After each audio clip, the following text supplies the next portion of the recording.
Kevin fever movie की शुरुआत में हम एक हेनरी नाम के आदमी को देखते हैं जो अपने डॉग के लिए शिकार करके लाता है। लेकिन जब वो उसके पास पहुंचता है तो देखता है कि वो किसी बीमारी से इन्फेक्टेड हो गया है, जिससे बहुत ही बुरी तरीके से वो मारा गया है। जब वो उसे छूता है तो इन्फेक्टेड ब्लड हेनरी के ऊपर भी गिर जाता है। फिर सीन शिफ्ट होता है और हम 5 दोस्तों को देखते हैं जिनका नाम पोल, केरन, बर्ट, जेफ और मर्सी होता है, जो एक हफ्ते के वेकेशन के लिए उसी जंगल की तरफ जा रहे होते हैं जहाँ पर उन्होंने एक केबिन रेंट पर ली होती है। रास्ते में वो लोग एक स्टोर पर रुकते हैं जहाँ एक लड़का बैठा हुआ होता है जिसका नाम डेनिस होता है। जब पोल उस लड़के से हाथ मिलाने के लिए अपना हाथ बढ़ाता है तो वो उसे बहुत ही बुरी तरीके से काट लेता है। तभी वहाँ पर स्टोर का मैनेजर आ जाता है जो उस लड़के का डैड होता है। वो अपने बेटे पर काफी गुस्सा करता है और उन लोगों से बताता है कि वो बाकी बच्चों की तरह नहीं है, तो मुझे इसके लिए माफ कर देना। इसके बाद वो मैनेजर पोल को अपने घाव धोने के लिए कहता है। इस दौरान वहाँ पर एक और आदमी मौजूद होता है जो उन लोगों के वेकेशन के बारे में सुनता है, तो उन्हें आगाह करता है कि वहाँ पर वो लोग केयरफुल रहें, यानी कि सावधान रहें, और खासकर तब जबकि वो जंगल में हो, क्योंकि वहाँ ऐसे लोग घूमते हैं जो इन्फेक्टेड होते हैं। फिर वो लोग केबिन में पहुँचते हैं तो वहाँ पर नेटवर्क न आने की वजह से बर्ट को काफी दुख होता है क्योंकि वो वहाँ पर वीडियो गेम नहीं खेल सकता। इससे बाकी लोग उसे समझाते हैं कि वो लोग वहाँ पर एंजॉय करने आए हैं, ना कि गेम वगैरह खेलने। इसके बाद हम पोल को देखते हैं जो कैरन के पास पहुंचता है और उससे नेटवर्क के बारे में पूछता है। वो बताती है कि नेट थोड़ा सा स्लो चल रहा है लेकिन वो अब भी अपने फोटोज को अपलोड कर सकती है। इस पर वो उससे कहता है कि तुम्हें फोन रखकर एंजॉय करना चाहिए। इससे कैरन स्विमिंग के लिए जाती है और पोल भी उसके साथ जाता है और स्विमिंग के बाद वो दोनों एक दूसरे से अट्रैक्ट हो जाते हैं और किस करते हैं। फिर हम बर्ड को देखते हैं जो एक गन लेकर बोर होने की वजह से जंगलों में खेल रहा होता है और वीडियो गेम को इमेजिन कर रहा होता है। उसी दौरान वो जंगल में मौजूद एक आदमी को शूट कर देता है जो कोई और नहीं बल्कि हेनरी होता है। इसी दौरान हम देखते हैं कि डॉग का इन्फेक्टेड ब्लड उसके ऊपर गिरने की वजह से वो भी पूरी तरह से इन्फेक्टेड हो चुका है। इससे बर्ट बहुत ज्यादा डर जाता है। हालांकि हेनरी उससे मदद मांगता है लेकिन बर्ट उसे अपने पास आने के लिए मना करता है और उसे मारने की धमकी देता है। इसके बाद वो वहाँ से भाग जाता है और हेनरी हेल्प के लिए चिल्लाता रह जाता है। इधर बर्ट वापस आने के बाद किसी को इस बारे में नहीं बताता। जब शाम को वो लोग कैंप फायर के पास बैठकर पार्टी कर रहे होते हैं तभी वहाँ पर कॉर्नर नाम का एक आदमी आता है जिसके साथ एक डॉग भी होता है। वो उन लोगों से कैंप फायर के पास बैठने के लिए पूछता है। हालांकि वो लोग उसे मना करने की कोशिश करते हैं लेकिन वो नहीं जाता। फिर कॉर्नर उन लोगों को आइडिया देता है जिससे वो लोग एक दूसरे को चैलेंज करते हैं कि वो जब तक यहाँ पर रहेंगे तब तक पानी की जगह पर सिर्फ बियर पियेंगे। तभी वहाँ पर मौसम खराब हो जाता है जिससे कॉर्नर अपने कैंप में चला जाता है और वो लोग भी केबिन के अंदर चले जाते हैं। जब वो लोग बैठकर बातें कर रहे होते हैं उसी समय कोई उनका दरवाजा नॉक करता है। जब वो चेक करती है तो वहाँ पर कोई और नहीं बल्कि हेनरी होता है जिसे बर्ट ने गोली मारी थी। वो उन लोगों से मदद मांगता है और कहता है कि उसका शरीर जल रहा है और उससे डॉक्टर चाहिए। तभी उसकी नजर बर्ट पर पड़ती है तो वो उन लोगों से बताने वाला होता है कि बर्ट ने उसे गोली मारी है, लेकिन इससे पहले ही बर्ट दरवाजा बंद कर देता है। इससे बाकी लोग उसे ऐसा करने से मना करते हैं और कहते हैं कि उसे डॉक्टर की जरूरत है। तभी वो देखते हैं कि हेनरी उनकी गाड़ी चोरी करके ले जा रहा है। बर्ट अपनी गन उठाकर बाकी लोगों के साथ बाहर आता है और उसे गाड़ी से बाहर आने के लिए कहता है। उसी समय हम देखते हैं कि हेनरी का शरीर धीरे धीरे पिघल रहा है। तभी बर्ट गाड़ी के टायर को शूट कर देता है जिससे वो गाड़ी से बाहर निकल आता है। वो लोग उसे दूर रहने के लिए कहते हैं और पोल भी उसे एक जलती हुई लकड़ी से डराने की कोशिश करता है, लेकिन हेनरी की हालत देखकर उसके हाथों से वो लकड़ी गिर जाती है जिससे हेनरी को आग लग जाती है और वो जलता हुआ ही जंगलों की तरफ भाग जाता है। इसके बाद हम अगले सीन में देखते हैं कि जब वो लोग इस बारे में डिस्कस कर रहे होते हैं तो कैरन कहती है कि हमें पुलिस को इस बारे में बताना चाहिए क्योंकि हमारी इसमें कोई भी गलती नहीं है। लेकिन उनके पास पुलिस को इन्फॉर्म करने के लिए ना तो फोन में नेटवर्क था और ना ही गाड़ी। उनकी गाड़ी में भी इन्फेक्शन फैल चुका था। अब बर्ड कहता है कि हम कल सुबह गाड़ी को साफ करके उसे ठीक करेंगे और फिर पुलिस को जाकर इस बारे में इन्फॉर्म करेंगे। अगली सुबह हम कैरन को देखते हैं जो अपना सामान पैक कर रही होती है। तभी पोल आता है और उसे समझाता है कि कल हमने एक आदमी को गोली मार दी।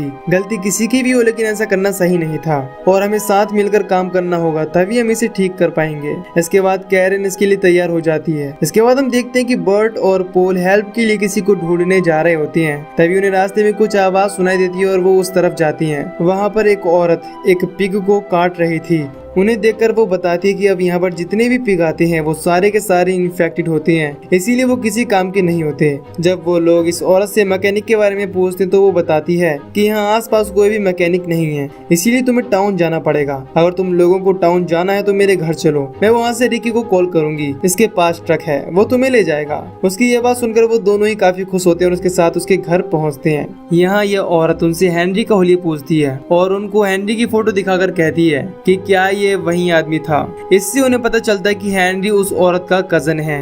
वो दोनों काफी डर जाते हैं और बहाना बनाकर वहाँ से चले जाते हैं। अगली सीन में हम देखते हैं कि केविन के बाहर एक पुलिस ऑफिसर आती है जिसका नाम विंस्टन होता है, जो वहाँ पर पेट्रोलिंग कर रही होती है। इसके बाद पोल उसे बताता है कि उन लोगों के ऊपर एक इन्फेक्टेड आदमी ने हमला कर दिया था। ये सुनकर वो कहती है कि मुझे इसके लिए रिपोर्ट लिखनी पड़ेगी। हालांकि इस दौरान हम देखते हैं कि वो पुलिस ऑफिसर काफी अजीब बर्ताव कर रही होती है, लेकिन जब पोल उससे हेल्प मांगता है और गाड़ी के लिए कहता है तो वो उसकी मदद के लिए एक गाड़ी भेजने के लिए कहती है और वहाँ से चली जाती है।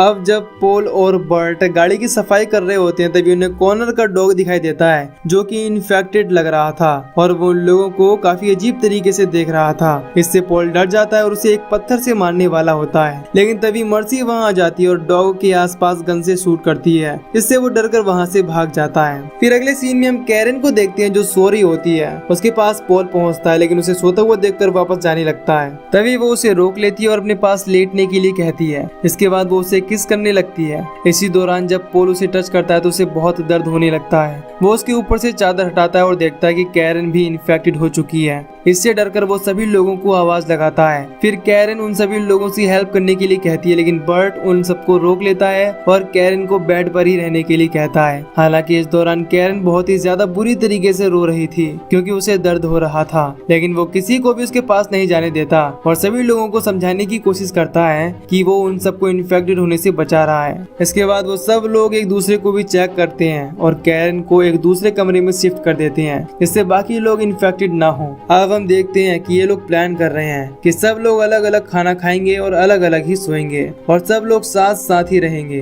ताकि एक दूसरे की मदद कर सकें। तभी वो लोग देखते कि कॉर्नर का डॉग फिर से वहां आ जाता है जिसकी हालत बहुत ही ज्यादा खराब थी और वो कैरन के रूम का दरवाजा खोलने की कोशिश करता है। इससे बर्ट गन लेकर बाकी लोगों के साथ उसे शूट करने के लिए बाहर निकलता है, लेकिन देखते ही देखते वो गायब हो जाता है। जब वो लोग वहाँ जाकर चेक करते हैं तो वो कुत्ता पूरी तरह से पिघल गया होता है, यानी कि मेल्ट हो गया होता है। अब अगली सुबह हम बर्ट को देखते हैं जो गाड़ी स्टार्ट कर लेता है और बाकी लोग कैरन को वहाँ से ले जाने के लिए लाते हैं, लेकिन इसी दौरान हम देखते हैं कि बर्ट भी इन्फेक्टेड हो चुका है, लेकिन वो बाकी लोगों से ये चीज छुपा लेता है। इधर जेफ कैरन को गाड़ी में ले जाने के लिए मना करता है, लेकिन बाकी लोग नहीं मानते और कहते हैं कि हम इसे यहाँ पर अकेले छोड़कर नहीं जा सकते। इस दौरान जेफ ये बात जान जाता है कि बर्ट भी इन्फेक्टेड हो चुका है और वो उसे इस बारे में पूछता है, लेकिन ये सुनकर बर्ट अकेले ही गाड़ी लेकर वहाँ से भाग जाता है। इसके बाद हम देखते हैं कि जेफ भी उन लोगों को छोड़कर जाने लगता है। मर्सी उसे रोकने की कोशिश करती है लेकिन वो नहीं रुकता और कहता है कि तुम लोगों की वजह से इन्फेक्शन फैल रहा है, तुम लोग बेवकूफ की तरह एक दूसरे को इन्फेक्शन फैला रहे हो। इससे मर्सी बहुत गुस्सा होती है। इसके बाद पोल कैरन के सारे इन्फेक्टेड कपड़े एक पॉलीथिन में इकट्ठा करके नदी में फेंक देता है। फिर जब वो मर्सी से बात कर रहा होता है तो वो कहती है कि हम सब भी यहीं पर इन्फेक्टेड होकर मर जाएंगे और हम चाह कर भी कुछ नहीं कर पाएंगे।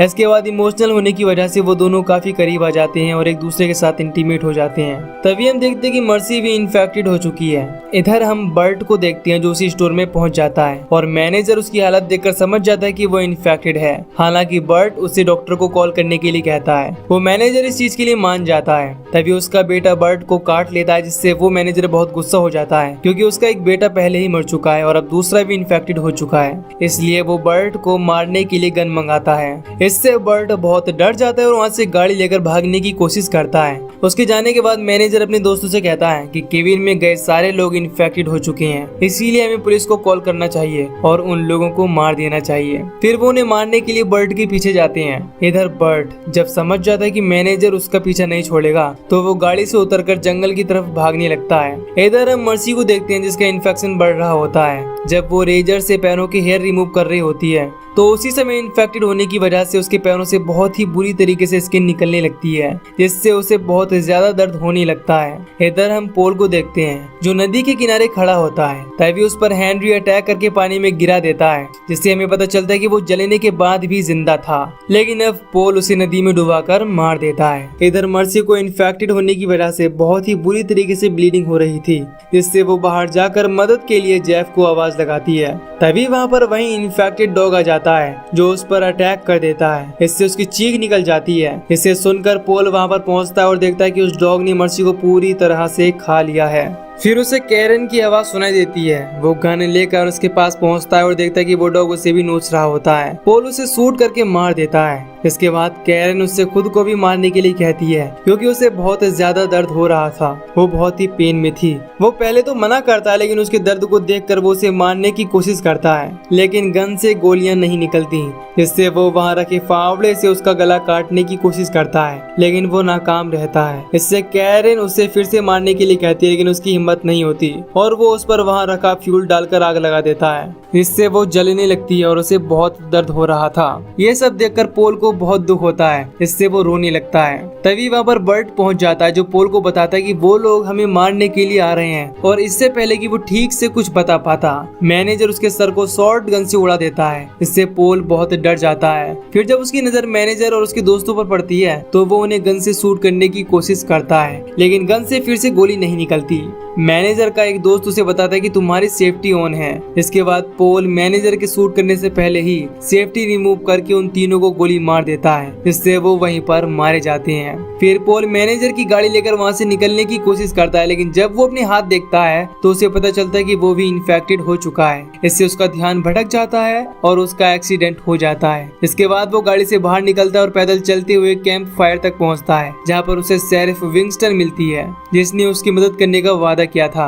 वो उसे कहता है कि तुमने ट्रक भेजने के लिए कहा था। इस पर वो उसे रिलैक्स होने के लिए कहती है। इसके बाद पोल उसे लिफ्ट देने के लिए कहता है। तभी विंगस्टन के पास ऑफिस से कॉल आता है और उसे बताया जाता है कि केविन में कुछ लड़के रुके हुए हैं जो कि इन्फेक्टेड हैं और उनके पास हथियार भी हैं, इसीलिए उन्हें देखते ही गोली मार दो। ये सुनकर विंगस्टन पोल की तरफ गन घुमाती है और उसे दूर रहने के लिए कहती है, लेकिन पोल उसकी तरफ बढ़ता है और विंगस्टन को समझाने की कोशिश करता है कि ये सब कुछ तुम्हारी वजह से हुआ है। तुम मुझे केविन में देखने के लिए गई थी और अब मैं तुम्हारी हेल्प से डॉक्टर से मिलने के लिए जाऊंगा। इसके बाद वो ऑफिसर विंगस्टन से काफी रिक्वेस्ट करता है, यानी कि गुजारिश करता है। इसके बाद वो तैयार हो जाती है और कहती हैं कि तुम यहाँ से शॉर्टकट लेकर रोड तक पहुँच जाओगे। लेकिन जब वो जंगल के रास्ते से आगे बढ़ता है तो उसे पता चलता है कि विंगस्टन ने उसे फंसा दिया है, क्योंकि वहाँ पर कोई भी रास्ता नहीं है। इससे वो बहुत दुखी हो जाता है और रोने लगता है। अब हमें अगले दिन का सीन दिखाया जाता है, जहाँ जेफ वापस से उस केबिन में आता है और उसे सब लोग मरे हुए मिलते हैं। इसे देखकर वो पागलों की तरह हंसने लगता है। तभी उसकी नजर अपने हाथ पर पड़ती है। उसे पता चलता है कि वो भी इन्फेक्टेड हो चुका है। उसी समय विंगस्टन उसे शूट करके मार डालती है। इसके बाद हम देखते हैं कि पोल भी जंगल में रास्ता न मिलने की वजह से मारा गया है। फिर उस केबिन में पुलिस ऑफिसर आते हैं, जो वहाँ मरे हुए लोगों की डेड बॉडी लेकर चले जाते हैं। अगले सीन में हम एक लड़की को देखते हैं जो उसी केबिन की फोटो चेक कर रही होती है,